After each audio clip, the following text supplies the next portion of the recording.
Like, share, subscribe and click on bell icon to get notifications from Virajita channel. Thanks a lot.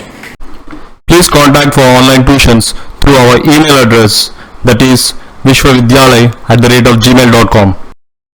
Shri Lalitha Sahasranama స్తోత్రం రెండవ శ్లోకం తాత్పర్య వివరణము. ఉజ్జద్భాను సహస్రాభా చతుర్బాహు సమన్విత రాగస్వరూప పాషాఢ్యా క్రోధాకారాంకుశోజ్వల. ఈ శ్లోకానికి అర్థం తెలుసుకుందాం. ఉజ్జద్భాను సహస్రాభ, ఉజ్జద్భాను సహస్రాభాయై నమః. శ్రీ లలిత అమ్మవారు ఉదయించుచున్న 1000 సూర్యుల కాంతి గల తల్లి. ఉదయించుచున్న సూర్యుడు ఎర్రని రంగులో నుండును. అందువలన అమ్మ కూడా ఎర్రని వర్ణము కలది. కారణమేమనగా రక్తవర్ణము రజోగుణము, క్రియా సామర్థ్యము రజోగుణ లక్షణము. సృష్టికర్త అయిన బ్రహ్మది కూడా రజోగుణమని పేర్కొనుటకు కారణమిదే. అనగా మాత ఎంతటి దుష్కర కార్యమునైనను సాధించుటకు సమర్థురాలు. ఉదయభానుడు కూడా రజోగుణాన్ని ప్రధానంగా కలిగి ఉన్నాడు.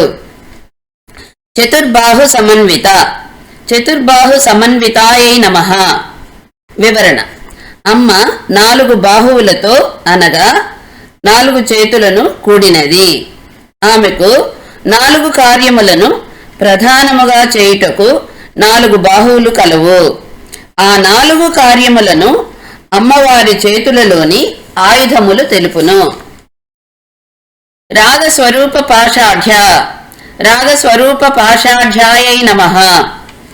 ఈ నామానికి వివరణ ఏమనగా తల్లి ఎడమ వైపుననున్న క్రింది చేతిలో రాగస్వరూపమైన పాశము కలదు.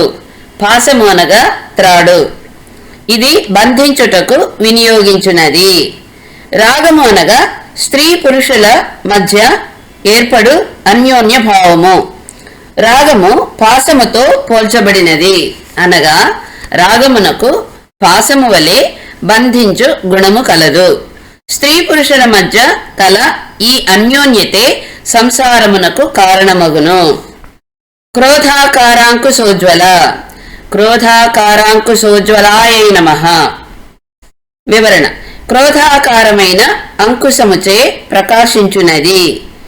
ఇది లలితాదేవి యొక్క కుడివైపుననున్న క్రింది చేతిలో కలదు. అంకుశము మదించిన ఏనుగును లొంగదీయు సాధనము. మానవులలో కూడా మదము, గర్వము ఉండును. ఉదాహరణకు యవ్వన మదము, అధికార మదము మొదలైనవి.